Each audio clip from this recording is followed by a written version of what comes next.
திமுக தலைவர் கருணாநிதியின் உடல்நிலையில் முன்னேற்றம் ஏற்பட்டுள்ளதாக மருத்துவமனை வட்டாரங்கள் கூறியுள்ளன. இரவு நடத்தப்பட்ட பரிசோதனையில் பல அளவீடுகள் இயல்பு நிலையில் உள்ளதாக கூறப்படுகிறது. இதே நிலை நீடித்தால் வரும் செவ்வாய்க்கிழமை கருணாநிதி வீடு திரும்புவார் என்று மருத்துவமனை வட்டாரங்கள் தெரிவித்துள்ளன. தொண்டை மற்றும் நுரையீரலில் தொற்று ஏற்பட்டுள்ளதால் சென்னை காவேரி மருத்துவமனையில் கருணாநிதி சிகிச்சை பெற்று வருகிறார். அங்கு அவர் எளிதாக மூச்சுவிடும் வகையில் ட்ரெக்கியோஸ்டோமி சிகிச்சை அளிக்கப்பட்டது.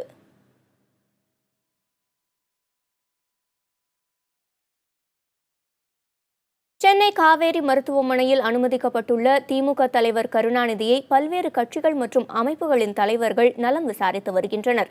விரைவில் பூரண குணமடைய பிரார்த்திப்பதாகவும் அவர்கள் தெரிவித்துள்ளனர். தலைவர் கலைஞர் நலம் பெற்று கொண்டிருக்கின்றார்.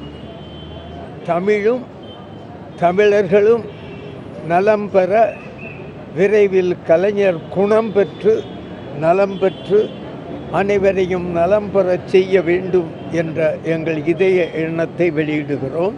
நலம் பெற்று உண்டு. திராவிட முன்னேற்ற கழகத்தின் மூலம் நல்ல பங்களிப்பை வழங்க வேண்டும். அதற்காக எல்லாம் வல்ல இறைவனை பூர்ண குணம் பெற வேண்டும் என்று நாங்கள் வேண்டுகிறோம், விரும்புகிறோம். விரைவில் வீடு திரும்புவார், நல்ல முறையில் நாட்டு மக்களுக்கு பணியாற்றுவார் என்ற நம்பிக்கை எங்களுக்கு உண்டு. அவருடைய உடல்நலம் பெறுவதற்காக எல்லோரும் இறைஞ்சுவோம். தலைவர் அவர்கள் நலமுடன் உள்ளதாகவும் வருகிற புதன்கிழமையோ வியாழக்கிழமையோ மருத்துவமனையிலிருந்து அவர் டிஸ்சார்ஜ் செய்யப்பட்டு வீட்டுக்கு அழைத்து செல்ல இருக்கிறோம் என்பதையும் மரியாதைக்குரிய முன்னாள் மத்திய அமைச்சர் மு.க. அழகிரி அவர்கள் மிக தெளிவாக எங்களிடத்திலே தலைவருடைய உடல்நலம் குறித்து எடுத்துரைத்தார்கள்.